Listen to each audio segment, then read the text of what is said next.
నమస్తే. Welcome to our channel. నేను విశాల్ని. Government medical కాలేజీలు పీపీపీ పద్ధతి ద్వారా తీసుకొచ్చిన కూటమి ప్రభుత్వాన్ని ఇప్పుడు వైసీపీ నేత పేరు నాని కొన్ని వ్యాఖ్యలు చేశారు. కూటమి ప్రభుత్వం మీద కూడా విమర్శించారు. అయితే ఈ పీపీపీ పద్ధతి ద్వారానే అట్లనే సీఎం పదవిని కూడా అలాగే అమ్మేస్తారా ప్రైవేటు వాళ్ళకని పేరు నాని చేసిన వ్యాఖ్యలు అసలు ఏ విధంగా చూడాలి? ఇలాంటి అంశాలను చర్చించే ముందు స్టూడియోలో ఉన్నారు ప్రముఖ రాజకీయ విశ్లేషకులు అడుసుమల్లి శ్రీనివాస్ గారు ఉన్నారు. వారిని అడిగి తెలుసుకునే ప్రయత్నం చేద్దాం. నమస్కారం సార్. నమస్కారం అండి. గవర్నమెంట్ మెడికల్ కాలేజీలు ఈ వైసీపీ వాళ్ళు ప్రజల్లోకి వెళ్ళి గగ్గోలు పెట్టడం చూస్తున్నారు. ప్రజలందరూ చూస్తున్నారు, గమనిస్తున్నారు. అయితే నిన్న సడన్గా ప్రెస్ మీట్ పెట్టి పేరుని నాని ఈ పీపీపీ పద్ధతిని తీసుకొచ్చారు. అలాగే సీఎం పదవిని కూడా అలానే అమ్మేస్తారని అంటున్నారు. దీన్ని ఏ విధంగా చూడాలి సార్? అసలు ఇప్పుడు మతోయిన వాళ్ళు మాటలు మాట్లాడుతున్నాడు అతను. అంటే బుర్రబాడైపోద్ది కొంతమంది. ఎందుకంటే వాళ్ళు తిరుగులేని అధికారాన్ని అనుభవించారు. వాళ్ళు ఏమనుకుంటే సాగింది, ఆ అధికారం అంతా పోయింది. మళ్ళా అధికారం వస్తుందా లేదా అంటే రాదు. ఆ ఫస్ట్ చాలా దారుణంగా ఉంటుంది. తీవ్ర నిరాశ నిస్పృహలు లోనైనప్పుడు మాత్రం అటువంటి మాటలు వస్తాయి. ఎందుకంటే ముఖ్యమంత్రి పదవిని ఎవరైనా పీపీపీ విధానానికి బుద్ధి ఉందా అసలు మాట్లాడటానికే?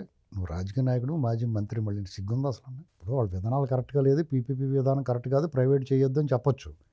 కానీ దేశవ్యాప్తంగా పీపీపీ విధానం కరెక్టు, అలాగే చేయాలని చెప్పేసి కేంద్ర ప్రభుత్వ పాలసీ కింద కూడా మారినప్పుడు దాన్ని ఏ రకంగా నువ్వు విమర్శిస్తావు? ప్రభుత్వం దగ్గర రూపాయి ఖాళీ డొక్క ఏర్పడుతున్నప్పుడు, మీరు ఉన్న కాడికి మీరు నాకేసిపోయినప్పుడు ప్రభుత్వం ప్రైవేటు భాగస్వామ్యంతో చేయడానికి అభ్యంతరం ఏంటి? నీకేంటి రోగం? అంటే 2-3 ఏళ్లలో హాస్పిటల్స్, వైద్య కళాశాలలు కావాలా, 20 ఏళ్ళ తర్వాత కావాలా? ప్రభుత్వం కట్టగలదా? మీరు చేసిన పనికి అసలే పడతలేస్తే విభజిత రాష్ట్రం అనేక కష్టాల్లో ఉంటే మీరు ఉన్నగాడికి మొత్తం వనరులన్నీ కొల్లగొట్టేసి మద్యాన్ని కూడా పాతికెళ్ళి తాకట్టు పెట్టేసి అసలు ఏమీ లేకుండా ఊడ్చి దెబ్బేసి మీరు దొబ్బేసిన డబ్బులన్నీ పట్టుకొచ్చేవాడిని కడతారు.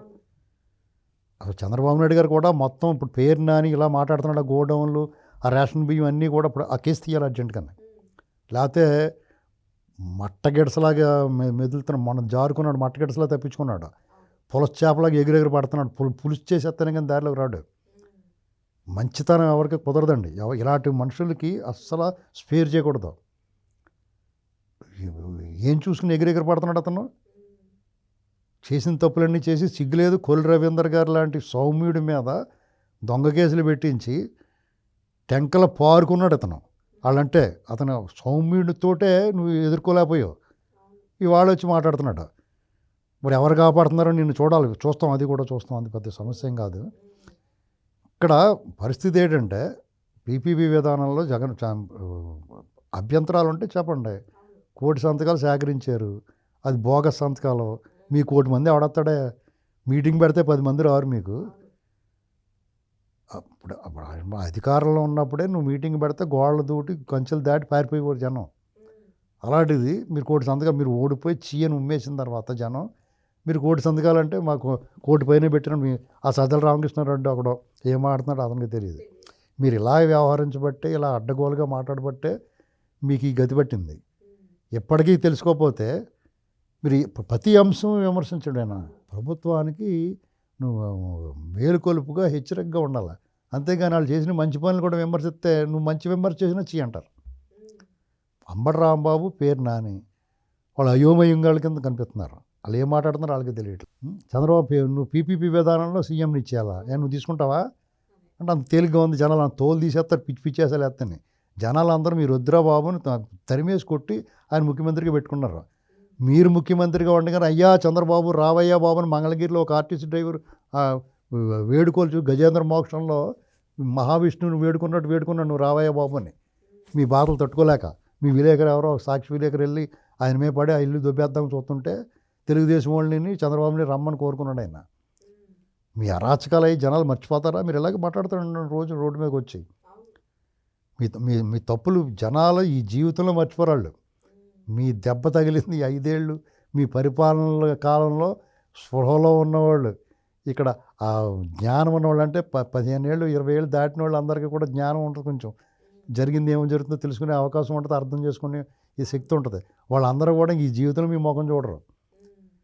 మీరు ఆ నిరాశ నిస్పృహలోనైతే నువ్వు రాజకీయం చేయలేకపోతే నువ్వు ఇంట్లో కూర్చోవు. సార్ ఇప్పుడు కూడా నెక్స్ట్ మేము అధికారంలోకి వచ్చే సరి సమానంగా మీకు తీరుస్తాం లెక్కలని చెప్తున్నారు కదా. ఏముండదండి. మీరు లెక్క ఇప్పుడు మీరు అధికారంలోకి వచ్చిన తర్వాత తీర్చాలి లెక్కలు. వాళ్ళు ఇప్పుడే తీర్చేస్తారు. మీరేం కంగారు పడకండి, ఈ 6 నెలల్లో మీ లెక్కలే తెలుస్తారు వాళ్ళు. వాళ్ళకి ఏం పని లేదు ఇప్పుడు. ఎందుకంటే వాళ్ళు చెప్పిన సూపర్ 6 కంప్లీట్ అయిపోయింది. పెట్టుబడులు తీసుకొచ్చారు, అవి లాంచ్ అవుతూ ఉంటాయి.